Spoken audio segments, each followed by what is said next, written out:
Dan akhirnya Pichin berhasil dijatuhkan. Misi memang selesai, tapi bayarannya tidak kecil. Doan sudah melewati batas tubuhnya sendiri, sampai akhirnya ia tumbang dan kehilangan kesadaran keesokan harinya. Doan terbangun di kamarnya, tapi kali ini ia tidak sendirian. Arin ternyata tidur di sampingnya. Saat Arin ikut terbangun, Doan sama sekali tidak ingat apa yang terjadi semalam. Arin pun menjelaskan bahwa setelah Doan pingsan, Jihan datang dan membawanya kembali ke kamar untuk diberi pertolongan pertama. Anehnya, tubuh Doan sudah pulih seperti semula. Ia sendiri heran bagaimana itu bisa terjadi. Lalu ia teringat. Semalam ia sempat memakai kunci perak dan kunci emas untuk membuka kemampuan barunya. Kunci perak memberi skill bernama recovery, kemampuan yang bisa memulihkan kondisi tubuhnya saat ia tidur. Tapi untuk saat ini, kekuatan dari kunci emas masih belum diketahui. Setelah itu, Doan menanyakan keberadaan Jihan, ternyata Jihan dan Minji sedang berada di taman hiburan. Doan dan Arin lalu pergi ke restoran dan memesan pork chop dengan mint. Di sana Arin mulai menceritakan alasan kenapa suara keras selalu membuatnya takut. Semuanya bermula saat ia masih kecil. Waktu itu Arin tersesat di taman hiburan dan terus mencari orang tuanya. Tapi suara bising di sekelilingnya menenggelamkan semuanya. Seolah-olah suara itu sendiri yang menghalanginya untuk menemukan mereka. Sejak hari itu, semuanya berubah. Karena itulah Arin lebih suka menatap bintang daripada menghabiskan waktu di taman hiburan. Malam itu, mereka pergi ke rooftop dan menatap langit bersama. Arin berterima kasih kepada Doan karena sudah membantunya semalam. Kebanyakan orang hanya sok kuat dan penuh gengsi, tapi Doan berbeda. Karena itu, Arin benar-benar merasa berterima kasih. Mereka pun menatap cahaya taman hiburan dan kembang api yang meledak di langit malam. Tapi tanpa mereka sadari, Yun Sung dan kameramennya, Kim Jin, sedang berada di dalam biang lala. Mereka mengumpulkan semua bukti tentang apa saja yang sudah dilakukan Doan. Semua itu akan dilaporkan di rapat Dewan Bully berikutnya. Di mata mereka, Doan adalah orang yang sering membuat masalah. Meski sebenarnya ia hanya bergerak saat ada orang lain yang lebih dulu memancingnya. Cerita lalu berpindah ke markas Sewan. Chain melaporkan bahwa para saudara yang dikirim sebelumnya sudah dikalahkan. Karena itu, perwakilan Sewan sendiri, Ingang Kang, akan turun tangan untuk mengurus Doan. Dalam perjalanan pulang, berita di jalan memperingatkan bahwa seekor beruang kabur dari kandangnya dan mungkin berkeliaran di kota. Tapi Doan hampir tidak peduli. Pikirannya justru tertuju pada gembok yang pernah ia gunakan. Kalau ia bisa menemukan kuncinya, mungkin ia bisa memakai kekuatan itu lagi. Saat mereka sampai di halte bus, seseorang dari sekolah Siji sudah menunggu Doan. Orang itu ingin bicara dengannya berdua saja dan akan menjelaskan semuanya di jalan. Setelah itu, mereka bertemu dengan Siji. Siji memanggil mereka karena rapat Dewan Bully sudah semakin dekat. Rapat itu akan dimulai besok, dan karena posisi Doan sekarang sebagai perwakilan, ia wajib hadir. Biasanya para perwakilan akan mengirim bawahan mereka, tapi Doan berbeda. Siji ingin tahu apa yang sudah Doan lakukan sampai dipanggil ke sana. Doan mengaku bahwa ia memang sempat bertarung dengan beberapa murid Ili saat perjalanan, tapi mereka tidak ada hubungannya dengan Dewan Bully. Selain itu, ada juga bentrokan sebelumnya dengan Bonchan. Bahkan Doan sempat melawan perwakilan Bonchan. Awalnya Siji tidak percaya, tapi setelah melihat wajah Doan, ia sadar kalau Doan serius. Meski begitu, hal itu belum tentu menjadi alasan utama pemanggilan, karena sesama perwakilan memang diizinkan untuk bertarung. Yang jelas, ada perwakilan lain yang juga dipanggil ke rapat itu. Mungkin masalah sebenarnya ada pada orang tersebut, adegan lalu berpindah ke betting cage milik Siji. Gum diikat di sana, sementara Kong Yun menggunakan mesin pelempar bola untuk menghajarnya. Ia melakukan itu karena mendengar ada seseorang yang membocorkan bahwa para saudara yang menyerang Doan bekerja sama dengan Siji. Kong Yun mencurigai Gum, walau sebenarnya membocorkan hal itu juga tidak akan menguntungkan Gum. Meski begitu, Kong Yun tetap pergi setelah melempar uang refund ke mesin, membiarkan bola-bola itu terus menembak sampai habis. Saat Doan mengantar Siji pulang, ia mendengar suara dari sebuah gang dan tidak percaya dengan apa yang ia lihat. Dari kejauhan, sosok itu terlihat seperti beruang yang kabur tadi. Doan langsung meminta Siji lari dan menelepon polisi. Ia akan menahan beruang itu sebisa mungkin, tapi ternyata sosok beruang itu meminta Doan berhenti. Itu hanya kostum, orang di dalamnya cuma sedang membagikan selebaran. Beberapa preman lalu muncul sambil membawa selebaran milik si pria berkostum beruang. Pria itu memohon bantuan Doan karena mereka mengejarnya hanya gara-gara ia merusak rokok mereka. Para preman itu meminta ganti rugi 300.000 won untuk satu rokok, padahal pria itu jelas tidak punya uang sebanyak itu. Kalau ia tidak bisa membayar, mereka akan membakar tas berisi selebarannya. Doan mencoba menghentikan mereka, tapi preman itu malah melempar tasnya ke udara dan menyuruh semua orang mengejarnya. Di saat itulah Dowan memakai kekuatan dari kunci emas, kemampuan yang sebelumnya masih misterius. Dengan satu serangan saja, 4 musuh langsung tumbang. Pria berkostum beruang dan Siji hanya bisa terdiam kaget sebelum berterima kasih kepadanya. Setelah itu, mereka berpisah. Siji melihat sendiri betapa kuatnya Dowan sekarang. Ia tahu Dowan sudah berubah. Sementara itu, pria berkostum beruang membuang selebarannya lalu melepas kostum tersebut. Ternyata sosok misterius itu mengenal Dowan sejak kecil dan memang berharap bisa bertemu dengannya lagi. Keesokan harinya, rapat Dewan Bully akhirnya dimulai. Dowan masuk ke ruang rapat, mengambil tempat duduknya, dan rapat langsung berjalan. Masalah pertama yang dibahas adalah cabang Yongji milik Siji yang dituduh menyerang cabang Borame. Mereka meminta penjelasan dari perwakilan Yongji yang duduk tepat di samping Dowan. Orang itu mencoba pura-pura bodoh dan bertingkah seolah tidak tahu apa-apa. Tapi informasi itu datang langsung dari markas pusat Dewan Bully. Dowan berdiri dan langsung menanyakan apakah orang itu yang mengirim saudara-saudaranya untuk menyerang dirinya. Kim Jin, si kameramen, juga menjelaskan bahwa tato di dekat mata Dowan punya arti khusus, tanda dari seseorang yang pernah membunuh. Lawannya masih mencoba menghindari tuduhan, tapi tiba-tiba ia melayangkan tendangan. Dowan berhasil menahannya, lalu kembali bertahan dari serangan berikutnya. Pria berkacamata itu menegaskan bahwa ia tidak akan kalah dari orang seperti Dowan. Ia bahkan berniat mengosongkan satu kursi di Borame dengan tangannya sendiri. Saat itu, misi baru muncul untuk Dowan. Ia harus bertahan dari serangan selama 3 menit. Dowan menerima pukulan demi pukulan, lalu mencoba membalas dengan pukulan lurus ke wajah lawannya. Sayangnya, pukulan itu hanya menghancurkan dinding. Saat Dowan mencoba menjaga jarak, Kangi tidak membiarkannya kabur. Sebuah tendangan menghantam wajah Dowan, tapi ia kembali berdiri. Ia mulai sadar walau ia bisa mengalahkan perwakilan Bonchan, bukan berarti semua perwakilan punya level yang sama, setiap perwakilan kuat dengan cara yang berbeda. Ada yang terlahir berbakat, ada juga yang merangkak naik lewat pertarungan tanpa henti. Dowan belum sepenuhnya pantas berada di level mereka. Karena itu, ia memutuskan untuk menjadi lebih kuat dari semua perwakilan. Semakin banyak pukulan yang ia terima, semakin banyak poin hadiah yang ia kumpulkan. Waktu tersisa 7 detik. Dowan menantang Kangi untuk menyerangnya dengan semua yang ia punya. Serangan berikutnya mungkin saja membunuh Dowan, tapi saat tersisa 1 detik, Hongan memerintahkan mereka berhenti. Kalau Kangi terus bertindak sembarangan, posisinya sebagai perwakilan bisa dicabut. Apalagi semua yang terjadi di sana sedang direkam oleh markas pusat. Untuk saat ini, Kangi akhirnya mundur. Pertarungan ulang mereka harus ditunda, sementara Dowan mendapatkan 30 poin defense. Saat Dowan hendak pergi, Hongan menghentikannya. Masih ada satu hal lagi yang harus disampaikan. Setiap perwakilan wajib menyumbangkan uang dari hasil wilayah mereka. Dowan hanya diberi waktu 2 minggu untuk menghasilkan pemasukan bagi operasional Dewan Bully. Setelah itu, rapat selesai. Sementara itu, di kantor pusat Sewan, Kangi berjalan menuju ruangannya. Tapi ia melihat darah menempel di gagang pintu. Saat masuk, anak buahnya sudah terkapar dalam kondisi parah. Kangi menanyakan apa yang terjadi, dan salah satu dari mereka hanya bisa menunjuk ke arah pelaku pergi. Setelah rapat, Dowan masih memikirkan kenapa sistem memberinya misi yang hanya menyuruhnya bertahan. Apakah itu berarti ada orang lain yang memang akan bertarung menggantikannya? Saat Kangi naik ke rooftop, ia menemukan Yunsung menunggunya di sana. Ternyata Yunsung adalah orang di balik semua ini. Ia datang langsung atas perintah markas pusat. Ia sudah melihat dokumen rahasia dan catatan kegiatan ilegal yang dilakukan Kangi saat menyerang Borame. Karena itu, gelar Kangi sebagai perwakilan akan dicabut. Jika Kangi menolak, Yunsung sendiri yang akan menjatuhkannya. Di titik ini masa lalu Kangi pun terungkap. Ia punya adik laki-laki yang sempurna, adiknya disukai semua orang, sementara Kangi justru antisosial dan tidak banyak disukai. Meski begitu, adiknya selalu berada di sisinya. Kangi berusaha keras untuk mendapat pujian ibunya, tapi adiknya selalu terlihat lebih baik dalam segala hal. Sejak dulu, hidup Kangi seperti hanya berdiri di bawah bayangan adiknya. Sementara itu, Siji berkata kepada Dowan bahwa kejadian di rapat bisa saja berakhir lebih buruk. Untungnya tidak ada yang memaksa pertarungan dilanjutkan, tapi mereka masih punya masalah lain, yaitu bagaimana cara menghasilkan uang untuk Dewan Bully. Siji menjelaskan bahwa ada kasus khusus seperti pekerjaan yang dilakukan kelompok Yijang, yang membuat mereka berbahaya bukan cuma kekuatan, tapi jenis pekerjaan mereka bertugas mengendalikan anggota Dewan Bully. Dengan kata lain, mereka menyingkirkan para pengkhianat. Di rooftop, Kangi tidak menyerang secara gegabah. Benturan pertama mereka langsung keras. Ia mencoba mengincar rahang Yunsung, tapi malah terkena serangan dari samping. Kangi menangkap lengan Yunsung dan menghantam perutnya dengan lutut, terus merangkai serangan sambil tetap menjaga pertahanan.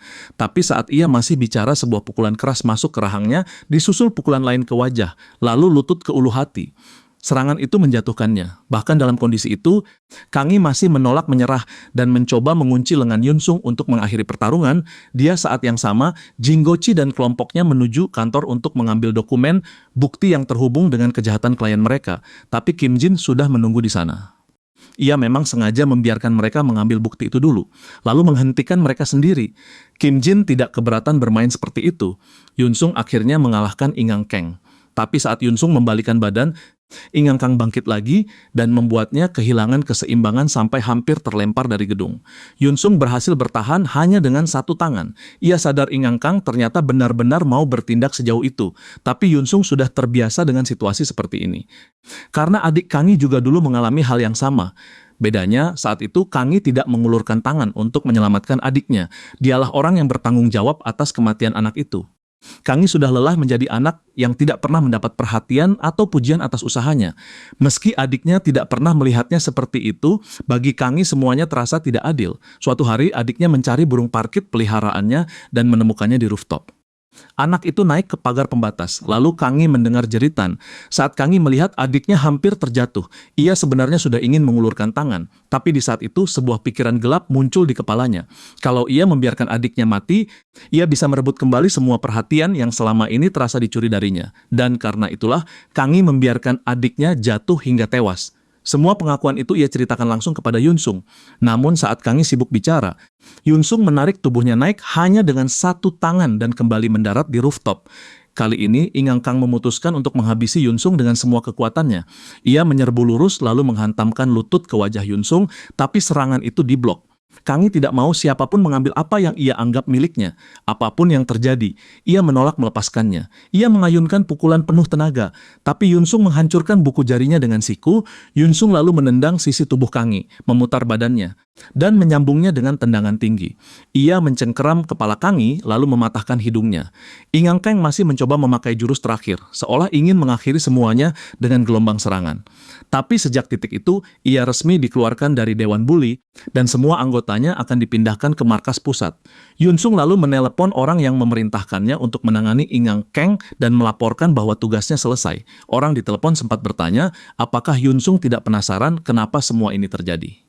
Tapi Yunsung sudah menjual dirinya kepada markas pusat. Mereka tahu ia melakukan semua ini demi adiknya. Namun Yunsung hanya menjawab bahwa ia menjalankan perintah. Dan sekarang ia mendapat misi baru. Ia harus menangani Dowan. Di sisi lain, Dowan berjalan di tengah hujan hanya dengan jaket sebagai pelindung. Lalu tanpa sengaja bertemu Yunsung di jalan sebelum itu, Yunsung menerima telepon dari kameramennya. Kim Jin melaporkan bahwa anak buah Sewan sudah dibereskan. Tapi ada satu masalah, Cha-in menghilang. Untuk saat ini mengambil dokumen dari kantor Sewan jauh lebih penting. Yunsung pun menutup telepon karena ia masih harus menghadapi Dowan. Dowan mengajak Yunsung masuk ke apartemennya. Yunsung menjelaskan bahwa ia datang karena diperintah markas pusat saat ini. Dowan butuh cara menghasilkan uang. Karena itu Yunsung menawarkan pos informasi lama milik cabang Sewan. Cabang itu sudah runtuh dan ia ingin Dowan mengambil alih tempat tersebut. Tapi Dowan tahu pekerjaan macam apa yang dilakukan pos informasi itu. Ia langsung menolak karena tidak mau terlibat dalam hal ilegal. Tak lama kemudian, Kim Jin menelpon lagi. Ia melaporkan bahwa buku catatan informasi sedang dibakar. Ada seseorang yang berusaha menghapus semua data pribadi, jadi Kim Jin bergerak cepat sebelum mereka sadar. Ternyata Cha-in bersembunyi bersama Kang Yi untuk sementara. Yunsung mundur, tapi ia sudah berniat menghancurkan setiap cabang dan semua musuh yang tersisa. Keesokan harinya, Dowan pergi ke aula karena dipanggil Sehin. Ia memutuskan menunggu di luar, tapi tiba-tiba ingin ke toilet. Ia pun masuk ke sekolah, hampir saja masuk ke toilet wanita. Saat mencari toilet lain, tempat itu juga ternyata toilet wanita. Dowan cepat-cepat mundur, bingung kenapa satu lorong punya dua toilet wanita. Baru setelah itu ia sadar, sekolah ini adalah sekolah campuran. Hanya saja jumlah murid laki-lakinya sangat sedikit. Di sana seorang gadis berambut perak tertarik padanya. Setelah Dowan selesai dari toilet, gadis berambut perak itu bertanya apakah ia sedang mencari Sehin. Karena gadis itu tahu nama yang hendak Dowan sebutkan, berarti ia tahu di mana Sehin berada. Ia pun menuntun Dowan sambil menggandeng lengannya, tapi bukannya langsung membawa Dowan ke tempat tujuan. Gadis itu malah mengajaknya berfoto, pergi ke taman hiburan. dan bersenang-senang terlalu jauh. Sampai-sampai Dowan akhirnya berjalan sambil menutupi bagian bawah tubuhnya karena malu. Mereka bahkan sempat mampir ke perpustakaan dengan ruang pribadi. Sementara itu, Sehin terus menelepon Dowan sampai lebih dari 13 kali. Tapi tidak satu pun dijawab. Setelah itu mereka pergi ke tempat biliar. Dowan bahkan masih belum tahu nama gadis itu dan ia sama sekali tidak paham kenapa gadis itu membantunya. Tak lama kemudian, seorang pria mulai mengganggu gadis berambut perak itu bersama kelompoknya. Gadis itu meminta Dowan menyelamatkannya lagi seperti dulu. Ia bahkan menendang selangkangan pria itu. Saat pria tersebut hendak membalas, Dowan langsung maju. Dowan menyapu wajah pria itu dengan tendangan. Lagi pula, pertarungan itu cocok dengan misinya, yaitu mengalahkan kelompok kriminal dan mendapatkan item acak. Seorang pria bertubuh besar menyerbu Dowan, tapi Dowan membalas dengan pukulan lurus. Pukulan itu tidak banyak berpengaruh karena tubuh musuh terlalu besar. Jadi Dowan memicu critical hit. Gadis albino itu lalu memperingatkan bahwa ada serangan dari belakang. Dowan menunduk dan bergerak ke blind spot mereka. Satu orang mematahkan stik biliar, sementara yang lain datang membawa botol pecah, siap menusuk Dowan dari dua arah sekaligus. Dengan weapon mastery, Dowan menghindari tusukan itu, merebut stik biliar, lalu menghajar salah satu dari mereka dengan gerakan yang halus dan bersih. Para idiot itu sempat membanggakan diri seolah tidak tersentuh karena mereka bagian dari Best of Heaven. Tapi Dowan memakai bola biliar untuk menghantam titik vital mereka satu persatu sampai semuanya tumbang. Jujur saja, pertarungan itu sangat mudah. Setelah selesai, Dowan menarik gadis albino itu keluar dari sana. Karena gadis itu jelas mengenalnya, Dowan meminta maaf karena tidak bisa mengingatnya. Seberapa keras pun ia mencoba, ingatannya tetap tidak kembali. Gadis itu memakluminya dan merasa mungkin suatu hari Dowan akan mengingatnya lagi. Ternyata semua tempat yang mereka kunjungi tadi adalah tempat kerja paruh waktu Sigi. Setelah itu, Sigi pergi dan bertemu Sigi yang sedang memakai rok sambil membagikan kosmetik. Setelah shift selesai, Sigi menjelaskan bahwa ia mengambil banyak pekerjaan karena harus membayar kelompok tertentu agar toko neneknya tetap aman. Itu pada dasarnya pemerasan, dan kelompok di balik semua itu bernama Best of Heaven. Nama yang sama seperti yang Dowan dengar sebelumnya. Toko yang dimaksud adalah toko tteokbokki milik nenek Sigi. Saat mereka sampai, nenek Sigi sudah tergeletak di lantai. Anak buah kelompok itu baru saja datang, dan kini Dowan akhirnya paham. Misinya adalah menjatuhkan organisasi kriminal tersebut. Seorang tetangga membawa nenek Sigi ke rumah sakit terdekat.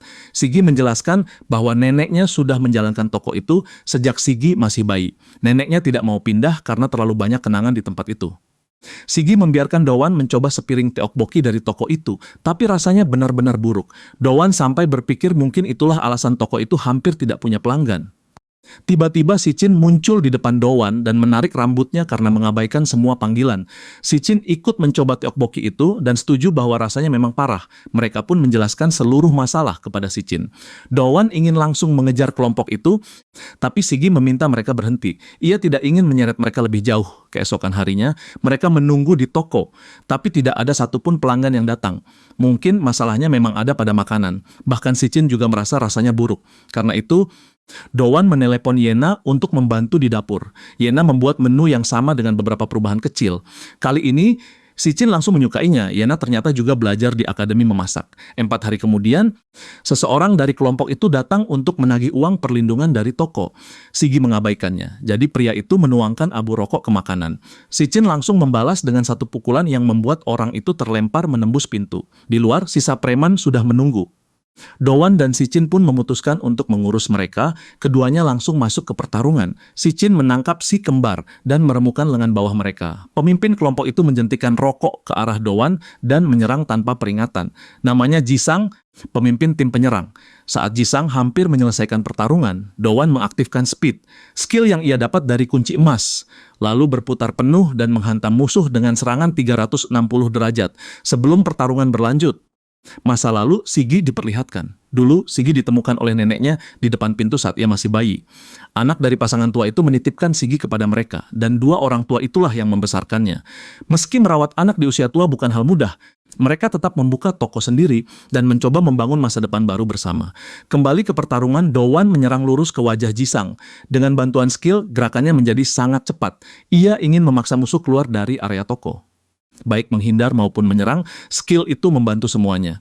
Kekurangannya, skill ini hanya bertahan 30 detik, menghabiskan 300 mana, punya cooldown 3 menit, dan tidak bisa digabungkan dengan kartu lain. Meski begitu, Dowan tetap berhasil mengalahkan mereka. Sichin sampai iri melihat perkembangan Dowan yang begitu cepat. Setelah itu, Sichin kembali ke toko dan menjelaskan bahwa Sigi pulang untuk mengurus neneknya. Karena alasan pribadi, Sigi tidak bisa ikut bertarung. Dowan sudah membicarakan itu dengan Sichin. Kalau mereka ingin pemerasan ini benar-benar berhenti, mereka harus menyerang langsung ke sarang kelompok tersebut. Sigi memang menghargai bantuan mereka, tapi tetap tidak ingin mereka terseret lebih dalam. Untuk saat ini, Dowan dan Sichin pergi ke markas musuh yang tersembunyi di dalam sebuah klub. Mereka menunggu di sudut jalan, sementara Dowan menahan diri sampai semua musuh berkumpul. Penjaga klub mendapat laporan bahwa kelompok mereka diserang oleh 2 anak SMA. Karena 2 anak itu jelas serius, penjaga tersebut langsung memerintahkan semua orang berkumpul. Dowan dan Sichin turun ke bawah. Di lorong, Sichin melihat semua musuh sudah berkumpul dan setiap orang membawa senjata. Bagi Dowan, kalau mereka semua berkumpul di satu tempat, itu justru lebih bagus. Kalau mereka memakai senjata, maka ia juga akan memakai senjata. Katana yang ada di pintu masuk toko akan ia gunakan bersama Weapon Mastery. Awalnya mereka menertawakan Dowan, tapi begitu ia menyayat dahi salah satu preman. Mereka sadar bahwa ia tidak sedang menggertak. Dowan mengayun ke arah leher, tapi ia membalik sisi pedang karena tidak berniat membunuh siapapun. Dowan menangani musuh bersenjata, sementara Sichin mengurus yang tidak bersenjata. Ia menghancurkan pergelangan tangan satu orang hingga senjatanya jatuh, lalu memotong senjata lain langsung dari genggaman pemiliknya. Dowan melucuti mereka dan Sichin menyelesaikannya. Setiap orang yang memegang senjata ia jatuhkan satu persatu. Saat seorang preman menyerang dari belakang, Dowan menghantam rahangnya dengan gagang katana. Dowan lalu menyerbu musuh di depannya, tapi katananya patah. Sekarang ia tidak bisa memakai kartu itu lagi. Jadi ia harus bertarung dengan tangan kosong. Anehnya, Dowan masih merasakan seolah-olah ia sedang memegang katana. Ia mencoba menebas musuh dengan pedang yang tidak punya bentuk, dan serangan itu benar-benar berhasil. Sekilas terdengar gila, tapi ternyata ia memang masih memakai senjata, yaitu tongkat lipat. Sichin menjatuhkan musuh terakhir dan terkejut melihat jalur yang sudah dibuka Dowan. Dowan lalu bertanya kepada seorang preman botak tentang posisi bos mereka. Setelah mendapatkan jawabannya, ia meninggalkan Sichin untuk mengurus sisa orang di sana. Wakil bos muncul di belakang Sichin dan menanyakan apakah Sichin yang melakukan semua ini. Namanya Chohan. Sementara itu, di ruang bos, Dowan masuk untuk mengakhiri semuanya. Sejak kecil, Sigi sering terlibat perkelahian. Bukan karena ia suka kekerasan, tapi karena orang kuat terus menindas yang lemah. Itu satu-satunya alasan ia bertarung. Neneknya memahami hal itu dan selalu berada di sisinya. Bahkan saat remaja, Sigi masih sering terlibat masalah yang sama di sekolah. Tagihan rumah sakit untuk orang yang ia hajar membuatnya tenggelam dalam utang. Kakeknya juga selalu mendukungnya. Kakeknya tahu Sigi bertarung untuk melindungi orang, jadi ia tidak pernah benar-benar menghukumnya. Karena itu, sang kakek bekerja 2 kali lebih keras untuk menutup semua biaya. Namun di tengah panas yang begitu brutal, kakeknya kehilangan nyawa. Sejak saat itu, Sigi bersumpah berhenti bertarung agar neneknya tidak ikut menderita. Kembali ke masa sekarang, 2 orang di lorong saling membenturkan telapak tangan. Tapi jarak ukuran tubuh yang terlalu besar membuat pertarungan terasa berat bagi Sichin. Chohan menendang Sichin hingga terpental ke ruangan sebelah, mencengkeram wajahnya dengan kuat, dan saat Sichin mencoba membalas, pukulannya meleset. Sichin mencoba memakai kunci singa, tapi musuh lebih dulu meraih tudung bajunya dan membantingnya ke meja dekat Dowan. Bos utama di sana bernama Kim Guan. Ia bertanya apakah mereka mengenal Sichin. Dowan menjelaskan bahwa ia datang untuk menghentikan pemerasan uang perlindungan dari toko itu, namun saat Dowan melihat Kim Guan dengan jelas, ia sadar bahwa bos itu kehilangan 1 kaki dan 1 tangan. Walau seharusnya musuh seperti itu mudah dikalahkan, aura Kim Guan justru terasa mengerikan. Di sisi lain, stamina Sichin hampir habis. Lawannya menawarkan untuk menyelamatkannya kalau Sichin mau bergabung dengan kelompok mereka, tapi Sichin menolak mentah-mentah. Saat situasi hampir berakhir, seseorang tiba-tiba maju. Dulu, nenek Sigi pernah mengatakan bahwa kakeknya juga punya cara bertarung sendiri. Bukan seperti cara Sigi, tapi tetap untuk melindungi keluarga. Ingatan itu mendorong Sichin untuk bangkit dan menjatuhkan para mafia. Ia bertarung demi melindungi sesuatu yang berharga. Karena itulah, ia memutuskan untuk bertarung demi orang-orang yang sudah membantunya. Chohan berdiri di depan Sichin. Sichin melempar pukulan, tapi Chohan menangkapnya hanya dengan 1 tangan. Sichin lalu menyambung dengan tendangan dan terus menyerang. Sampai kedua tangannya akhirnya ditangkap. Saat Dowan melihat musuhnya punya disabilitas, sistem tidak menghitung tongkat penopang yang dibawa Kim Guan sebagai senjata. Karena itu, Dowan menyimpan tongkatnya dan memilih bertarung dengan tangan kosong. Ia mencengkram baju Kim Guan dan mencoba menjatuhkannya, tapi tongkat penopang itu menghentikan gerakannya. Dowan mundur, lalu Kim Guan menendang pahlawan kita dengan satu-satunya kaki yang ia miliki. Walau tubuhnya tidak lengkap, pria ini benar-benar bisa bertarung. Dowan menangkap pergelangan tangan Kim Guan, memakai tudung bajunya sendiri untuk mengayun, menendang rahangnya, lalu kembali meraih tubuh lawan dan menghantam perutnya. Sichin sendiri lebih sering bertarung berdasarkan insting, jadi mengendalikan diri bukan hal mudah. Itulah sebabnya ia menghindari perkelahian. Ia tahu sejauh apa dirinya bisa bertindak, tapi karena kali ini tentang melindungi toko, ia akan menghancurkan siapapun yang menghalangi. Dowan menyerang dari jarak dekat, tapi lawannya sangat cepat. Bahkan serangan dari blind spot pun tidak berhasil. Kim Guan masih bisa bergerak sebaik itu meski tubuhnya seperti sekarang. Karena itu, Dowan mengganti pola menjadi serangan berat, tapi semuanya dihindari pada detik terakhir. Lalu tongkat penopang melayang dan menghantam rahang Dowan. Kim Guan menilai Dowan terlalu kurang persiapan kalau benar-benar datang untuk menghancurkan kelompok ini. Ia bahkan mengancam akan menghancurkan toko Sigi, juga sebagai bayaran atas kerusakan yang diterima gengnya. Dowan tidak akan membiarkan itu terjadi, jadi ia mengaktifkan speed. Kali ini, beberapa serangannya masuk bersih. Ia menghindari serangan balik, tapi nyaris tersayat oleh tangan prostetik Kim Guan. Dowan menjaga jarak. Sekarang ia mulai membaca pola serangan musuh. Ia menyadari bahwa rangkaian tendangan Kim Guan berawal dari penggunaan tongkat penopang.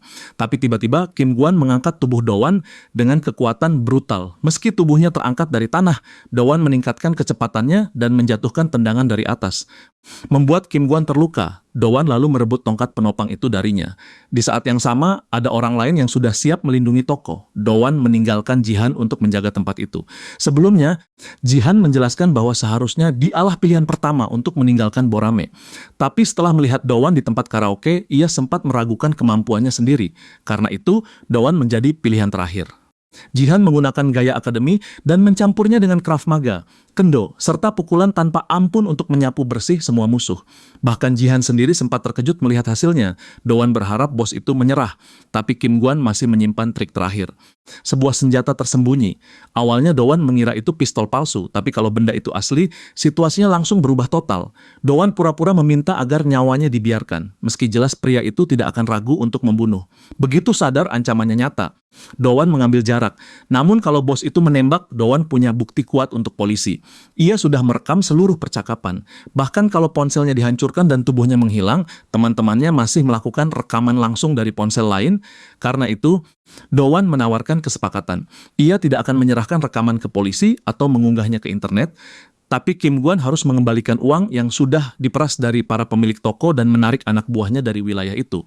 Singkatnya, mereka harus pergi dari lingkungan tersebut. Itu jauh lebih baik daripada masuk penjara. Dowan juga memperingatkannya agar tidak mengingkari janji. Setelah semua selesai, Dowan meninggalkan tempat itu, tubuhnya hampir pingsan, tapi setidaknya misi berhasil diselesaikan. Itu berarti ia mendapatkan item acak. Hadiah itu mulai bercahaya, dan ternyata yang ia dapatkan adalah Lucky Wheel. Benda itu memungkinkan Dowan memilih item secara acak. Ia menarik tuasnya dan memutar roda. Jarumnya berhenti di item misterius, yang ternyata adalah kunci berkarat. Kunci itu hanya bisa digunakan setelah karatnya dibersihkan. Sigi dan Sichin datang untuk pergi bersama Dowan.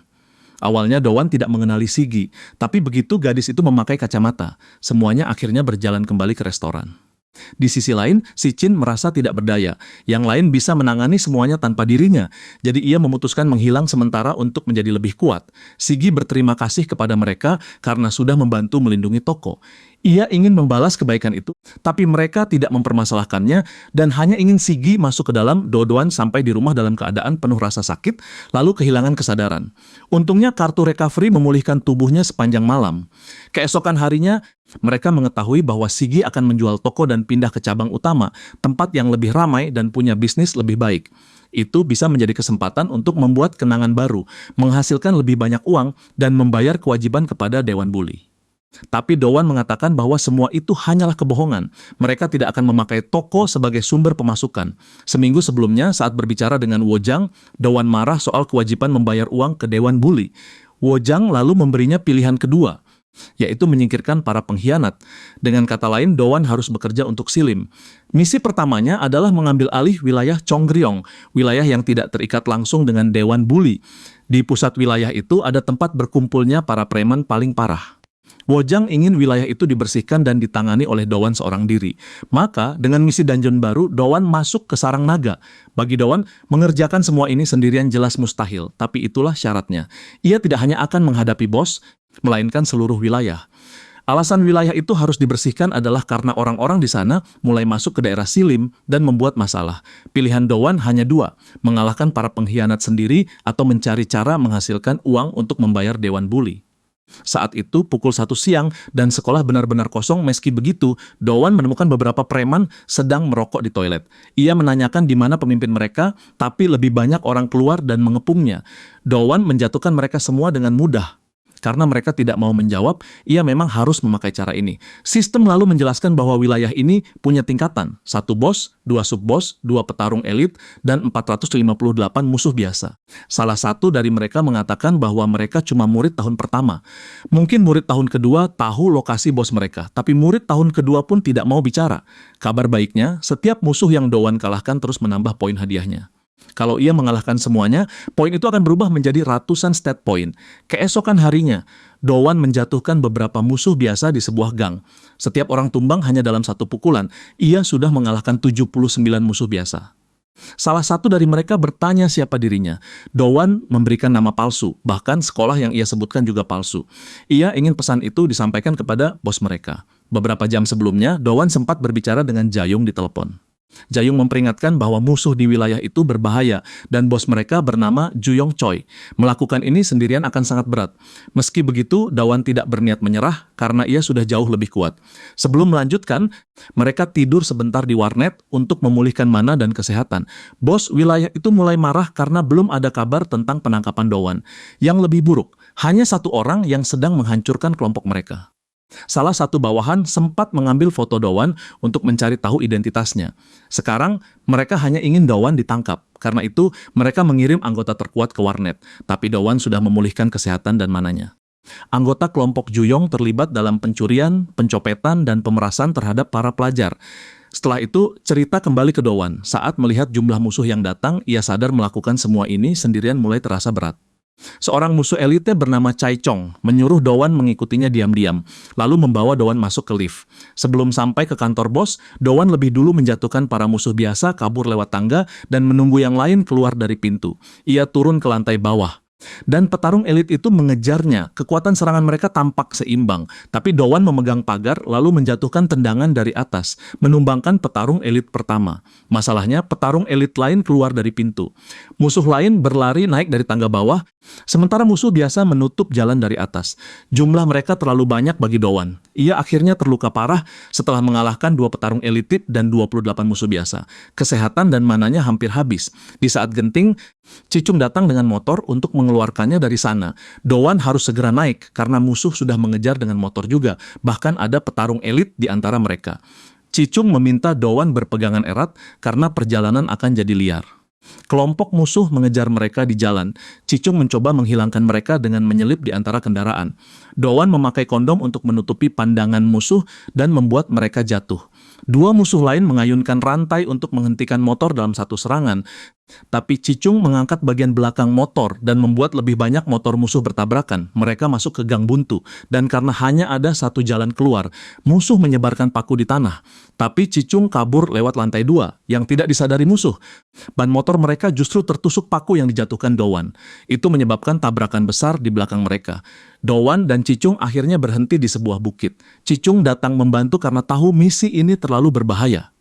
Ia bertanya kenapa Dowan terus melakukan hal seperti ini. Dowan sendiri tidak benar-benar tahu jawabannya. Mungkin karena hukuman, mungkin demi menjadi lebih kuat, demi keadilan, atau demi teman-temannya. Ia belum yakin. Tapi mulai sekarang, ia akan melakukan apa yang ia inginkan.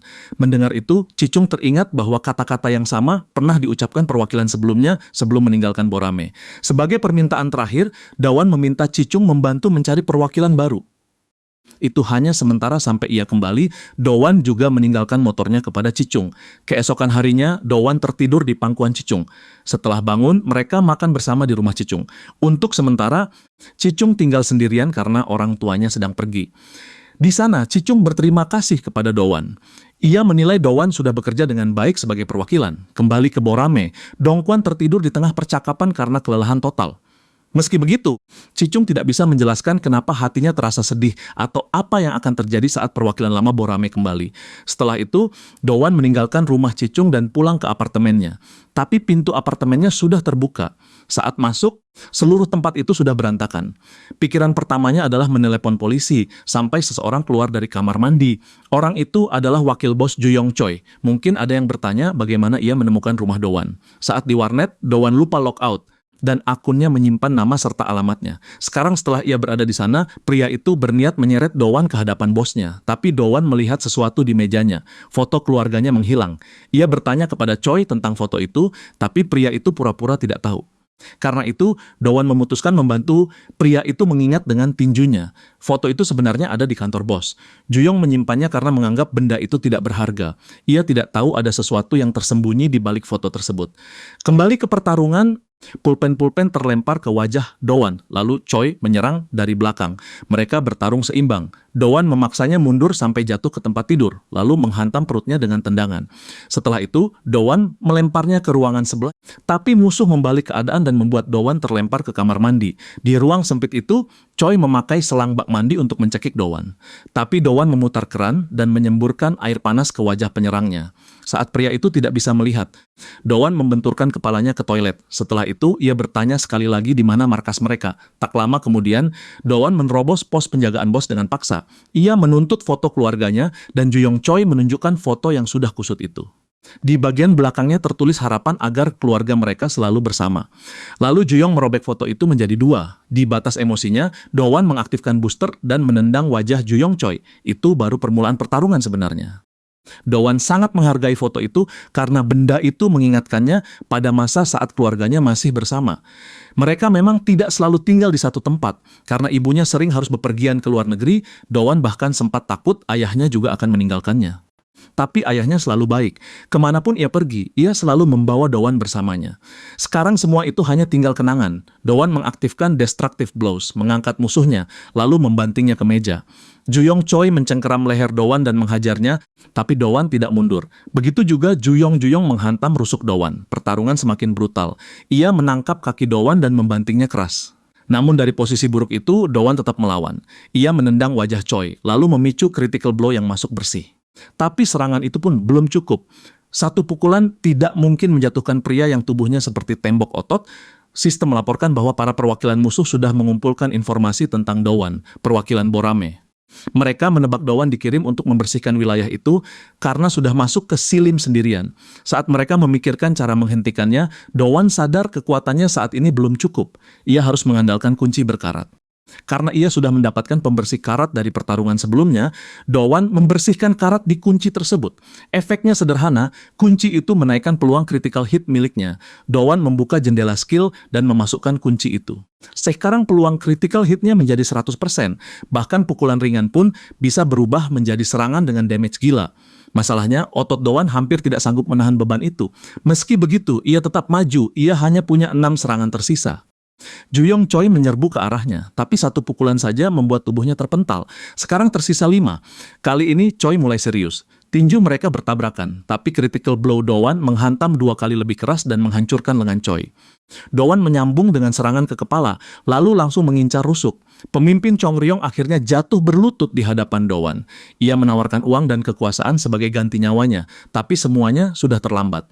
Ia harus membayar semua perbuatannya, terutama karena sudah menghancurkan foto itu. Dowan menutup hukuman itu dengan satu pukulan terakhir tepat ke wajahnya dan memenangkan pertarungan. Setelah misi selesai, skor Dowan dihitung. Pria botak menyerahkan koper berisi barang-barang yang dicuri dari rumah Dowan dan memohon agar nyawanya dibiarkan. Ia mengakui Dowan terlalu kuat, tapi memperingatkan bahwa begitu Dowan keluar dari pintu itu, ia akan berhadapan dengan seluruh distrik sekolah. Skor Doan naik dari 7.975, membuat statnya melonjak besar. Bahkan penampilannya ikut berubah. Beberapa jam kemudian, Ju Yong Choi terbangun ia masih ingin bertarung, tapi dengan kondisi seperti itu jelas mustahil. Ia bertanya kepada pria berambut mencolok kemana Doan pergi, dan mengetahui bahwa Doan sudah pergi. Saat Doan keluar, ia bertemu orang yang sama. Awalnya ia mengira pria itu adalah musuh lain, tapi ternyata orang itu juga berasal dari Dewan Bully. Namanya Cho Sang-hee, dari markas utama Dewan Bully. Ia datang untuk memeriksa apakah Doan benar-benar berhasil membersihkan wilayah tersebut. Perintahnya sudah jelas. Doan tidak boleh menerima bantuan. Markas pusat memang mendengar bahwa teman-temannya ikut turun tangan. Tapi sekarang itu tidak masalah. Doan tetap dinyatakan lulus dan mulai saat ini ia akan bekerja untuk markas pusat. Saat Doan mencoba pergi, ia melihat tumpukan petarung wilayah yang sudah dikalahkan di luar. Rupanya Sang-hee sudah membereskan siapapun yang menghalangi jalannya karena ia sudah berada di sana. Sang-hee berniat mengambil kembali barang-barang curian dari Si Lim. Tapi ia juga tidak akan membiarkan Doan pergi begitu saja. Ia siap mematahkan leher Doan kalau Doan berbalik melawan markas pusat. Setelah itu, Doan kembali ke apartemennya dan memasang lagi foto keluarganya di tempat semula. Keesokan harinya, Doan berada di sekolah saat Arin datang dan mengajaknya berkencan. Tapi bukan hanya mereka berdua, Jihan dan Minji juga ikut. Semua ini adalah rencana Arin. Temannya terlalu malu untuk mengajak Jihan keluar, jadi Arin mengatur situasi agar mereka bisa lebih dekat. Dari sebuah kafe, beberapa siswa klub dance melihat mereka dan menyadari pria bersama dua gadis itu adalah Doan. Si Kutu Game, seorang murid tahun ketiga dari klub dance, langsung mengincar kedua gadis itu untuk dirinya sendiri. Doan dan yang lain memulai hari dengan memanah, lalu berlanjut ke permainan VR. Setelah itu mereka masuk escape room, lalu akhirnya karaoke. Tapi di tengah suasana menyenangkan itu, anak-anak klub dance masuk dan duduk di sebelah para gadis. Pria itu menawarkan permen kepada Arin, tapi mereka menolaknya. Lalu pria itu menyuruh Doan pergi membeli air agar ia bisa mendekati Arin sendirian. Saat Doan hendak keluar, pria itu menjulurkan kaki untuk membuatnya tersandung, tapi Doan berjalan melewatinya begitu saja. Itu membuat yang lain tertinggal bersama pria tersebut. Si Krip terus memaksa Arin menerima permen itu sampai Doan kembali dan merebutnya. Pertarungan hampir pecah dan Doan langsung membenturkan wajah pria itu ke meja. Ia yakin bisa mengurus pria itu dengan mudah. Salah satu teman pria itu mencoba maju, tapi Doan menekannya hanya dengan tatapan tajam sampai orang itu memanggil teman-temannya yang lain. Satu orang datang sambil mengayunkan controller ke arah Doan, tapi Doan justru menghancurkan benda itu ke wajahnya. Doan bahkan belum sadar bahwa ia masih belum bisa mengontrol kekuatannya setelah lonjakan stat. Lalu teman berbadan besar menyerbu dan menarik rambut Doan. Tapi dengan satu pukulan, Doan menancapkannya ke dinding sampai pingsan tanpa sengaja. Setelah acara mereka selesai, semua orang pergi. Arin memperingatkan Minji agar berhati-hati mulai sekarang, karena klub dance mungkin akan mengincarnya. Pria yang dihajar tadi melaporkan semuanya kepada pemimpinnya. Pemimpin itu bernama Hison, dan orang-orang di dekatnya adalah Jinwoo dan Haun. Saat mereka merencanakan cara menghadapi Doan, Doan justru berjalan langsung ke ruang klub dance. Ia datang hanya untuk mengembalikan permen yang tertinggal di karaoke. Tapi dari reaksi mereka, jelas permen itu bukan permen biasa. Doan tidak datang untuk mengancam mereka, hanya mengembalikannya. Setelah itu, ia pergi karena mereka adalah senior Minji. Minji bercerita kepada Arin bahwa dulu di klub dance, pria itu selalu mengejar semua gadis di sana. Karena itu, ia lega Doan sudah memberinya pelajaran. Belakangan, Doan menemukan mapnya penuh sampah, tasnya juga hilang. Klub dance berencana menghancurkan mental Doan sampai ia datang meminta maaf sendiri. Dan mereka tidak hanya akan membuat Doan menderita, mereka juga berniat menyeret Minji ke dalam masalah itu. Minji datang terlambat dan meminta maaf. Saat ia hendak berganti pakaian, beberapa siswa masuk ke ruang klub. Hison menyuruh Minji cepat berganti pakaian, bahkan kalau orang lain bisa melihatnya. Sementara itu, Doan menemukan tasnya di dalam toilet. Sebuah misi muncul, yaitu menjatuhkan anak buah klub dance. Minji bergabung dengan klub dance karena satu alasan sederhana, ia ingin mengatasi rasa malunya. Arin yang menyarankan itu dan Hison yang mengundangnya masuk. Tepat saat Minji seperti tidak punya jalan keluar, seekor anjing berlari masuk di detik terakhir. Hison terpaksa membawa anjing itu keluar, dan kejadian itu pun terhenti. Keesokan harinya, Doan membuka lokernya dan menemukan makanan memenuhi bagian dalamnya. Seseorang sengaja menaruh itu di sana, dan hal seperti ini terus terjadi setiap hari. Lalu sekotak susu mendarat di kepala Doan, sementara orang yang melemparnya langsung kabur. Namun belum waktunya membalas. Pertama, Doan harus menangkap semua orang yang terlibat. Si pelempar susu merekam semuanya dan menyadari Dowan melupakan ponselnya. Belakangan, semua orang yang menyiksa Dowan berkumpul di ruang gym. Masing-masing mendapat 1 permen. Anak yang melempar susu datang dan membanggakan bahwa ia berhasil mengambil ponsel Dowan. Tapi tepat saat itu, Dowan muncul di belakangnya dan menghantam punggungnya sampai ia pingsan. Dowan akan mengurus para sampah ini lebih dulu, lalu mengejar Hison. Saat itu, mereka semua menerima pesan dari Hison. Siapapun yang bisa menjatuhkan Dowan akan diberi 10 permen. Maka semuanya langsung menyerbu Dowan. Tidak perlu memperpanjang detailnya. Dowan menang. Seorang anak berkacamata yang kebetulan lewat memperingatkan Dowan agar tidak mengejar Hison karena pria itu berbahaya. Tapi karena ini Dowan, ia tetap pergi. Di tempat lain, Jihan terus berusaha menghubungi Minji. Tapi entah kenapa gadis itu tidak menjawab satupun pesannya. Dowan masuk ke ruang klub dance dan menemukan Hison bertingkah aneh. Ternyata Hison sudah memakan lebih dari 10 permen dan dengan seluruh indranya yang kacau, ia mulai menyerang Dowan dengan gerakan yang mengejutkan. Tapi karena efek narkoba, Hison sebenarnya hanya menghancurkan cermin-cermin di sekitarnya. Dowan menjatuhkannya dengan 1 pukulan mudah. Sementara itu, Jihan masih mencari Minji dan bahkan teman-temannya tidak tahu Minji ada di mana. Yang mereka tahu, para murid tahun ketiga terus menyalahkan Minji, terutama karena Hison. Minji mungkin sudah dibawa ke suatu tempat jauh dari sekolah. Di saat yang sama, Hison menerima telepon dari seseorang. Orang itu mengatakan bahwa orang-orang dari wilayah Namyang menyebarkan permen di area Gwanek dan meminta Hison menggali siapa dalangnya. Saat Hison menahan Minji, ia mulai mengingat masa lalu. Dulu, Minji sangat canggung di klub dance, tapi orang-orang hanya memperhatikan gadis-gadis cantik. Karena tubuhnya gemuk, ia diperlakukan seolah tidak punya daya tarik. Karena itu, ia mulai memakai permen tersebut untuk menurunkan berat badan. Permen itu memang menekan rasa lapar, tapi lama-kelamaan wajahnya ikut berubah. Sekarang Hison ingin Minji mengalami penderitaan yang sama, namun Jihan datang tepat waktu untuk melindunginya. Meski begitu, Jinwo memakai kekuatannya untuk menyingkirkan Jihan. Dengan teknik yang ia pelajari di akademi, Jihan memaksa mundur musuh yang jauh lebih besar darinya. Tapi keduanya sama-sama sangat kuat. Sebelum Minji terluka, Jihan memutuskan memakai pilihan terakhir. Ia menyerang tepat ke tenggorokan lawannya. Itu bukan teknik yang seharusnya digunakan, tapi dalam situasi ini, ia tidak punya pilihan. Serangan itu memicu mode berserk mentalnya. Di sisi lain, Dawan mendapat telepon dari dalang di balik semua ini, yang meminta bertemu langsung. Kembali ke Jihan, pertarungan masih berlanjut. Kalau kekuatan mentah tidak cukup untuk mengalahkan pria besar itu, maka Jihan memakai taktik. Ia bahkan rela menerima serangan secara langsung. Musuhnya hampir menertawakan itu, lalu mencengkeram mulut Jihan dan meremasnya kuat. Jihan membalas dengan tendangan ke selangkangan dan pukulan dalam ke organ tubuh. Ia lalu menarik telinga lawan dan menghantam kepalanya dengan headbutt serta lutut. Hison yang terjatuh juga ikut tertimpa tubuh besar Jinwoo. Pertarungan pun berakhir. Setelah itu, Jihan kembali normal, sementara Dowan memasuki gang gelap. Di sana, ia melihat seseorang tertutup selimut. Tapi saat selimut itu ditarik, ternyata hanya manekin. Detik berikutnya, manekin itu menyemprotkan zat aneh ke arahnya. Pria berkacamata muncul dan menjelaskan bahwa zat itu adalah obat yang akan membuat Dowan kecanduan. Dialah dalang sebenarnya. Penglihatan Dowan mulai berputar dan melenceng, tapi beberapa detik kemudian ia langsung pulih. Itu karena Dowan mendapatkan skill baru bernama Light Circulation, kemampuan yang bisa membersihkan zat apapun yang masuk ke tubuhnya. Setelah tahu pria berkacamata itu berasal dari wilayah Namyang, Dowan berniat menangkapnya dan memaksa informasi keluar dari mulutnya. Masa lalu pria berkacamata itu sederhana. Dulu ia dibully habis-habisan oleh klub dance sampai hampir mengakhiri hidupnya sendiri. Tapi bukannya mati, ia menemukan jalan lain dan masuk dark web. Di sana ia menemukan permen aneh yang dijual secara ilegal. Ia memakai permen itu untuk mengendalikan budak-budaknya. Kembali ke masa sekarang, pria berkacamata meniup peluit dan memanggil sekelompok anjing terlatih. Mereka mengepung Dowan, tapi Dowan mengurus semuanya kecuali satu anjing keras kepala. Anjing itu menggigit lengannya untuk menahannya di tempat. Pria berkacamata lalu mencoba kabur, tapi ia tersandung dan jatuh tepat ke arah manekin. Zat yang ia gunakan sendiri mulai membuatnya berhalusinasi. Di matanya, Dowan terlihat seperti monster mengerikan.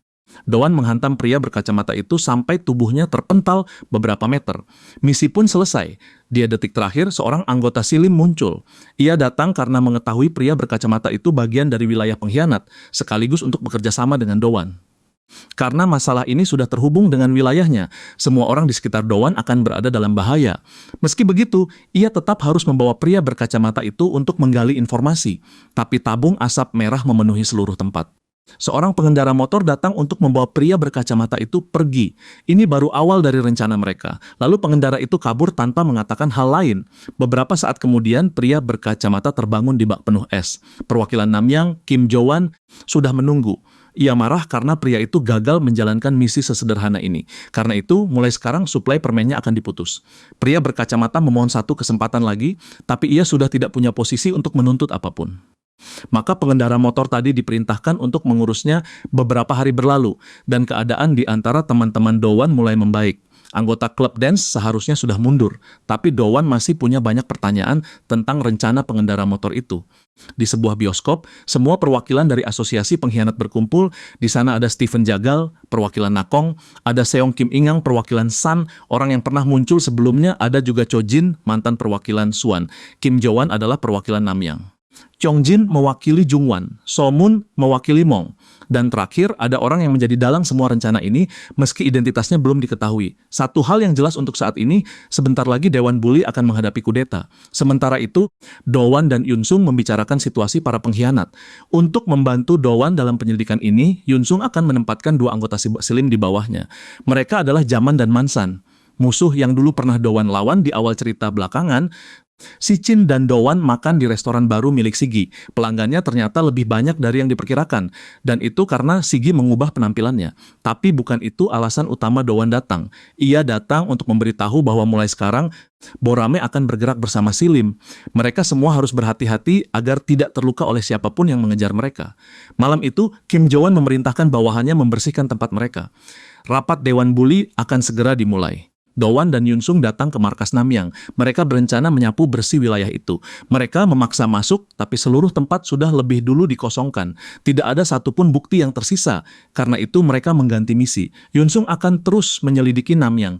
Sementara Do-won akan menyelidiki wilayah Nakong. Keesokan harinya, Jaman dan Mansan mulai mengumpulkan informasi tentang wilayah itu. Lebih tepatnya, mereka mengawasi fund milik Stephen Jagal. Sistem pemasukan wilayah Nakong didasarkan pada pinjaman mikro. Hanya remaja yang bisa meminjam, tapi bunganya sangat tinggi. Yang lebih parah, mereka memaksa orang untuk berutang jika tidak ingin dihajar. Di tempat lain, Choi memberitahu Yun-sung bahwa seseorang menyerang area Dewan Bully semalam, dan itu terjadi karena pemimpinnya sedang tidak ada. Do-won lalu mengetuk jendela Van Stephen untuk meminjam uang sekitar 200 won. Ia melakukan itu karena misinya adalah meminjam uang dari Stephen. Awalnya Stephen mengira itu lelucon karena jumlahnya terlalu kecil, bahkan merasa Do-won sedang mengejeknya. Reaksi itu muncul karena di masa lalu saat Stephen memperkenalkan diri kepada teman sekelas sebagai orang yang datang dari luar negeri, mereka justru menertawakan wajahnya yang panjang dan kurus. Do-won lalu mengulang permintaannya. Kali ini meminta 20 juta won.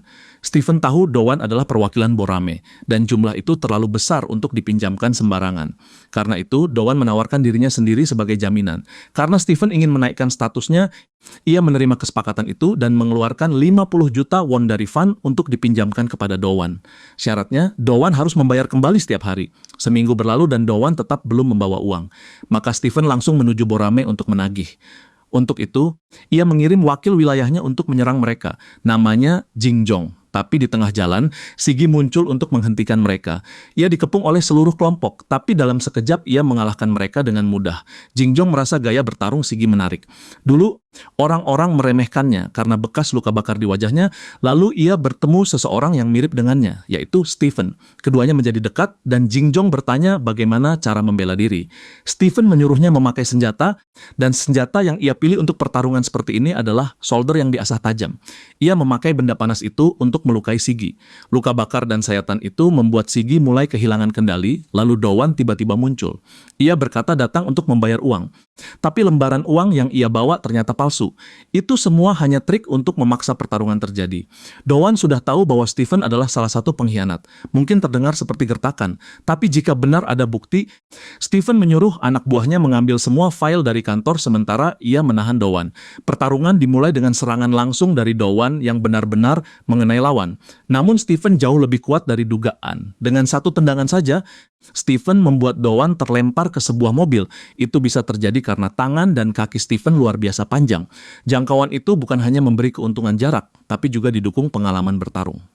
Ia pernah bepergian dari satu negara ke negara lain dan bertarung di berbagai tempat. Jadi baginya, pertarungan seperti ini hanya permainan anak-anak meski begitu, Dowan tidak akan kalah hanya karena tubuhnya lebih kecil dari Stephen. Ia melompat dan menjatuhkan tendangan dari atas, tapi Stephen menghentikannya dengan mudah. Lalu Dowan meraih sebuah palang dan mencoba mencekik Stephen. Saat sadar cara itu tidak akan berhasil, ia melepas palang dan mengubah posisi menjadi kuncian dari arah tersebut. Kembali ke pertarungan Sigi. Keadaan Sigi benar-benar sulit. Karena senjata musuh tajam dan panas, ia hampir tidak bisa bergerak bebas. Luka bakar dan sayatan terus menguras tenaganya. Tapi dalam pertukaran terakhir yang menentukan, Sigi menggenggam senjata itu dengan tangan kosong dan mematahkannya.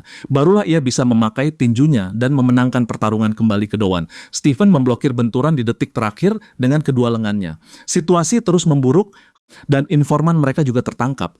Tanpa pilihan lain, Stephen jatuh berlutut. Tapi sebelum ia bisa dibawa pergi, ia memakai alat pemadam api untuk membutakan mereka, lalu melompat ke dalam van dan kabur dari area itu. Jalan keluarnya sempit, tapi ia tidak sadar Dowan mengikuti dari atas van. Dowan berada di atas van, siap merobek kendaraan itu. Stephen menelepon pemimpin asosiasi pengkhianat dan mengatakan Borame menyerangnya sambil meminta bantuan. Tapi pemimpin itu menolak, mengatakan itu bukan lagi urusannya. Lalu menutup telepon. Stephen akhirnya menyadari Dowan ada di atas van. Jadi ia menyetir zigzag untuk menjatuhkannya. Ia berhasil membuat Dowan terlepas. Tapi Sigi menyelamatkannya di detik terakhir. Mereka berdua kembali mengejar van Stephen. Dowan meminjam helm, lalu memakainya untuk menghancurkan jendela. Stephen menambah kecepatan untuk kabur. Tapi ia kehilangan kendali dan membuat van jatuh dari tebing. Dowan turun dan pergi bersama motor. Tapi sebuah mobil lain tiba. Pemimpin asosiasi pengkhianat keluar dari sana. Ia menyapa Dowan dan memanggil namanya langsung. Saat Sigi melihat seseorang berdiri di depan Dowan, ia mencoba mendekat untuk mencari tahu siapa orang itu. Namun pria bermata satu menghalanginya. Pemimpin asosiasi pengkhianat menjelaskan kepada Dowan bahwa mereka adalah kelompok yang ingin menjatuhkan Dewan Bully. Mereka adalah aliansi para pengkhianat. Ia membenci para perwakilan yang patuh kepada markas pusat seperti anjing. Ia bahkan berkata bisa membunuh Dowan saat itu juga. Tapi Dowan adalah pengecualian karena ayahnya dulu berasal dari Sun Shelter. Orang itu tahu semua tentang pekerjaan ayah Dowan. Meski untuk sekarang ia hanya ingin menyebutkannya sekilas, mereka akan bertemu lagi. Dowan mencoba menghentikan mereka, tapi seorang pria botak maju menghalangi. Setelah itu semua orang termasuk Stephen masuk ke mobil dan pergi belakangan. Dowan mendapatkan kembali dokumen Nakong dan memberitahu Yunsung serta Sichin bahwa ia sudah bertemu pemimpin para pengkhianat. Siji juga ikut dalam panggilan, tapi ia kehilangan jejak Jingjong. Yang penting, mereka berhasil mengetahui 5 wilayah pengkhianat di dalam Dewan Bully, yaitu Nakong, Namyang, Suanjoan, dan satu lagi dari Misang. Saat Dowan pulang, ia menerima 2 hadiah. Hadiah pertama masih menjadi misteri untuk saat ini. Hadiah kedua adalah potongan segel yang mengisi sebagian kotak yang pernah ia dapat dari salah satu misi sebelumnya. Ia masih membutuhkan 5 potongan lagi. Keesokan harinya, Dowan membantu Siji memperbaiki motornya. Ia datang untuk menanyakan detail tentang wilayah Misang. Operasi mereka sepenuhnya berfokus pada menjebak wanita. Lewat aplikasi kencan, mereka menargetkan wanita polos dan mengubah mereka menjadi sumber uang, terutama dengan menjadikan mereka guru privat. Tapi wanita-wanita itu akhirnya diperlakukan seperti mainan untuk para klien. Setelah itu, mereka memeras orang tua klien dengan ancaman akan menyebarkan video anak mereka yang melecehkan para tutor, kecuali mereka membayar. Semua wanita di sekitar Songmong rela melakukan apapun untuknya, tapi pria itu hanya mempermainkan mereka. Keesokan harinya di pusat Misang, Jinyong mengganti penampilannya untuk menyembunyikan identitas. Ia melakukan itu karena Dowan memintanya. Dowan ingin Jinyong menyamar sebagai gadis polos yang pergi berkencan agar mereka bisa mendapatkan informasi tentang perwakilan wilayah tersebut. Untuk saat ini, Jinyong belum tahu siapa target sebenarnya, jadi ia mengira ia hanya bertemu salah satu rekan Dowan. Dowan mengawasi mereka dari sudut, tapi tiba-tiba keduanya menghilang. Mereka pergi ke sebuah kafe. Saat sampai, Songmong mencoba membuka ponselnya dengan Face ID, tapi ponsel itu tidak mengenalinya. Jadi ia membukanya dengan pola. Kencan berjalan seperti biasa. Tapi dari kejauhan, bawahan nomor 9 milik Songmong melihat mereka. Setelah minum kopi, mereka pergi menemui peramal. Kartu yang didapat Jinyong menggambarkan penuh kebencian yang akan memotong lehernya. Lalu kartu milik Songmong jauh lebih menarik. Sejak kecil, hidup Songmong selalu dikelilingi wanita. Dari sini, masa lalunya terungkap. Sejak kecil, wanita yang lebih tua tertarik pada wajahnya sampai ia mengalami hubungan intim dengan mereka. Pengalaman pertamanya itu berubah menjadi obsesi terhadap wanita. Itulah yang membentuk dirinya. Setelah itu, Song Mong membawa Jin Yong ke hotel. Di sana, Song Mong berbicara dengan wakil perwakilan bernama MG, yang melaporkan bahwa salah satu tutor kabur dari jadwal kerjanya. Wanita yang sama kemudian masuk ke kamar Jin Yong dan mengancamnya dengan pisau. Do-won berhasil mencapai lokasi Jin Yong dan masuk ke dalam. Song Mong datang untuk menghentikan wanitanya dan membawanya keluar sebentar. Wanita itu mencoba menenangkannya. Tapi Song Mong memperingatkan bahwa kalau ia terus bersikap seperti ini, ia akan meninggalkannya. Wanita itu langsung berlutut dan memohon kesempatan lagi. Song Mong memaafkannya dan berkata mereka akan bertemu lagi minggu depan. Do-won mencari ke seluruh kamar hotel, tapi mereka sudah pergi. Sebelum kencan berakhir, Song Mong membawa Jin Yong ke tempat yang tampak terbengkalai. Song Mong tahu Jin Yong sudah berbohong, dan bahwa ia sebenarnya Jin Yong dari wilayah Borame. Ia membawa Jin Yong ke sebuah ruangan penuh anggota VIP. Rencananya adalah membiarkan para pria itu bersenang-senang dengan Jin Yong sambil merekam semuanya. Orang-orang tua itu benar-benar menjijikkan. Jin Yong mengeluarkan taser dan melawan balik. Ia sempat mengenai tangan salah satu pria di ruangan itu. Tepat saat situasi hampir berubah semakin buruk, Do-won menerobos, masuk dan mulai menjatuhkan para pria tua tersebut. Tidak perlu memperpanjang adegan itu. Mereka semua tidak ada di level Do-won. Satu-satunya hal yang patut dicatat adalah Jin Yong sendiri yang mengurus pria tua terakhir. Setelah itu, mereka berdua keluar dari ruangan, tapi di jalan mereka bertemu Song Mong. Ia mengungkap bahwa dirinya adalah perwakilan Misang. Ia membiarkan Jin Yong pergi lebih dulu. Sementara Do-won menghadapi pertarungan ini sendirian, berbeda dari Do-won, lawannya sangat cepat saat menyerang. Refleksnya juga tajam, membuatnya bisa menghindar dengan baik. Itu menempatkan Do-won dalam posisi tidak menguntungkan. Karena itu, Do-won memutuskan memakai skill baru yang ia buka dari kunci emas. Skill itu bekerja dengan cara menutup mata untuk mengumpulkan tenaga lalu melepaskannya saat mata dibuka. Masalahnya, ia harus tetap menutup mata selama proses pengisian. Dan lawannya jelas tidak akan menunggu. Saat tenaga mencapai level 2, Do-won membuka mata secara refleks dan memakai energi yang terkumpul untuk menyerang Song Mong. Bahkan refleks Song Mong tidak bisa menghindari pukulan itu. Do-won mulai mengisi serangan lagi, tapi kali ini Song Mong menghajarnya berkali-kali, sementara Do-won hanya bisa menahan. Begitu pengisian mencapai level terakhir, Do-won membuat Song Mong terpental keras. Serangan itu benar-benar menghantamnya, dan Do-won bersiap mencoba untuk ketiga kalinya. Sementara itu, Jin Yong dan Yun Sung membicarakan apa yang terjadi di Bonchan. Wilayah itu diserang oleh asosiasi pengkhianat karena Seok-kyung, perwakilan Bonchan, sedang tidak ada. Pembicaraan mereka terputus saat Yun Sung menerima telepon.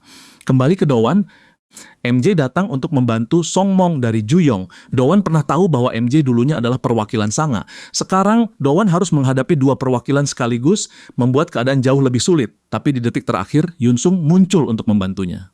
Sekarang pertarungan menjadi seimbang. MJ bergerak ke belakang Yun Sung dan menjilat telinganya.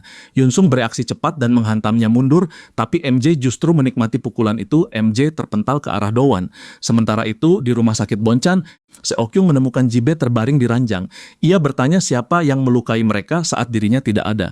Kembali ke pertarungan utama, Yun Sung dan MJ masing-masing menghadapi lawan. MJ menerima pukulan dari Yun Sung, tapi ia menahannya dan balik mencengkeram. Saat MJ menahan pukulan itu, Song Mong bergerak untuk menyerang. Kerja sama mereka memang bagus. Tapi kalau begitu, Do-won hanya perlu bergerak lebih cepat dan mengakhiri semuanya sebelum pertarungan menjadi panjang. Ia memutuskan bahwa ini harus selesai di sini dan sekarang. Di tempat lain, Ingang dan tiga saudara pemarah sedang menuju Borame saat Seok-kyung menghentikan mereka di jalan.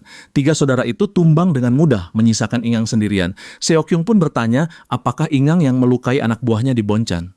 Kembali ke kelompok Do-won, MJ menerima setiap serangan, bahkan yang seharusnya mengenai Song Mong, dan ia tetap menikmatinya. Karena tidak mau membuang waktu, ia memanggil semua anggota VIP di sana.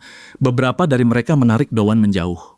Sekarang Yun Sung tertinggal sendirian dikepung sekumpulan pria tua mesum, tapi Yun Sung terlalu kuat sampai ia menyapu bersih mereka dengan mudah. Do-won juga menghabisi para pria tua di ruangannya dalam sekejap, sambil terus mengisi energi di matanya. Saat tenaga itu terkumpul, ia memperingatkan Song Mong untuk menyingkir karena ia bisa ikut terkena ledakan serangan, lalu Do-won melepaskan pukulan besar yang membuat Song Mong dan MJ sama-sama terpental menghantam dinding. Misi selesai. Sementara itu, Seok-kyung sudah mencengkeram Ingang. Ia tidak akan berhenti sampai Ingang membayar apa yang terjadi, tapi kakak tertua dari tiga bersaudara itu mengatakan bahwa bukan mereka yang menyerang Bonchan. Mendengar itu, Seok-kyung pergi tanpa bicara lagi. Setelah mereka selesai membersihkan wilayah Misang, berita itu sampai ke markas besar Dewan Buli. Sun Yun bertanya kenapa ada topeng beruang di dalam markas. Ternyata topeng itu dipakai untuk menemui kenalan lama. Dan benar saja, pemimpin di markas Dewan Buli adalah pria yang sebelumnya memakai kostum beruang. Kembali ke kelompok Dowan, Seong Yong datang dan langsung menginjak kepala Song Mong karena membuat mereka datang sejauh ini. Song Mong hanya tertawa. Ia yakin mereka tidak akan mendapatkan apapun sekalipun memeriksa ponselnya, karena ponsel itu terkunci dengan pola. Tapi Dowan membuka ponsel itu tanpa kesulitan. Sekarang mereka bisa menarik semua informasi yang terhubung dengan asosiasi pengkhianat. Yun Sung meminta perwakilan markas pusat untuk memulangkan anggota Borame. Ia sendiri juga harus pergi. Sementara itu, Seong Yong menginterogasi dua pria di sana. Ia ingin tahu siapa pemimpin asosiasi pengkhianat, tapi keduanya mengaku tidak tahu. Hal itu membuat Seong Yong kesal. Jika mereka tetap menolak bekerja sama, ia akan menyiksa mereka sampai bicara. Di sisi lain, Dowan mendapatkan hadiah berupa kunci emas, satu potongan segel lain untuk kotaknya, dan satu hadiah spesial. Saat ia membuka hadiah spesial itu, Siji, Arin, Jin Yung, dan gadis berambut putih berkumpul di sekitar Dowan. Sistem menyuruhnya memilih satu dari 4 orang. Karena Dowan terlalu canggung untuk memilih, sistem memutuskan memilih secara acak. Lalu semua gadis mulai menghilang, sementara pakaian mereka tercabik oleh efek sistem. Satu-satunya yang tersisa adalah gadis berambut putih. Ia berjalan mendekati Dowan. Tapi ternyata sosok itu hanya hologram buatan sistem. Hologram tersebut memberi Dowan permainan cup. Kalau ia menebak dengan benar, ia akan mendapatkan marble spesial. Pada putaran pertama, Dowan menebak dengan mudah. Kalau ia terus melanjutkan, level hadiah akan meningkat. Maka saat Dowan mencapai level 9, putaran terakhir menjadi jauh lebih sulit. Kalau ia menang, ia akan mendapatkan item mythical. Dowan mengambil risiko dan melanjutkan permainan kali ini, jumlah gelas bertambah dan bergerak dengan kecepatan gila. Tapi dengan peningkatan penglihatannya, Dowan berhasil menemukan posisi benda itu. Ia pun mendapatkan hadiahnya. Keesokan harinya, 3 orang itu berada di restoran untuk mencoba hidangan baru. Sigi tiba-tiba seseorang masuk. Orang itu adalah Seo Kyung, perwakilan Bonchan. Ia datang untuk bertanya apakah mereka yang menyerang Bonchan. Sigi membantahnya. Tapi Seo Kyung tidak percaya begitu saja. Ia mencengkeram baju Dowan, namun Dowan tidak mundur dari ancamannya. Sikap itu membuat Seo Kyung semakin kesal. Meski begitu, saat Dowan tetap menegaskan bahwa bukan mereka pelakunya, Seo Kyung akhirnya pergi. Tapi ia memperingatkan bahwa pertarungan mereka akan berlanjut setelah ia menemukan pelaku sebenarnya. Keesokan harinya, saat pelajaran olahraga, Dowan mendengar teman sekelasnya membicarakan rumah judi. Temannya menjelaskan bahwa tempat itu hanya dimasuki anak di bawah umur. Lokasinya belakangan sering berpindah, jadi ia tidak tahu banyak lagi. Malam itu murid dari berbagai sekolah berkumpul di rumah judi tersebut. Untuk masuk, mereka harus meninggalkan ponsel di dalam kotak. Di ruang VIP, seorang pria memberitahu perwakilan bahwa Dewan Buli sedang memburu pengkhianat dari markas pusat. Jadi mereka harus berhati-hati. Perwakilan Jun Jinjang sedang bermeditasi. Dengan satu gerakan saja, ia membuat beberapa sayatan. Ia terlihat sangat bersemangat untuk melihat seberapa hebat kemampuan pedang Dowan. Sementara itu, kembali di sekolah, seorang anak mencoba mengambil koper berisi chip judi milik murid lain.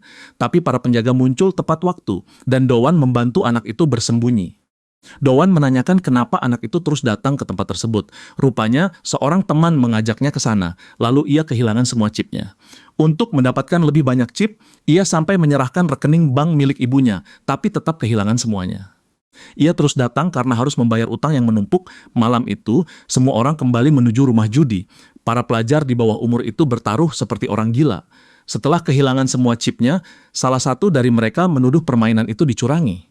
Ia menarik pisau ke arah pegawai dan menuntut uangnya dikembalikan.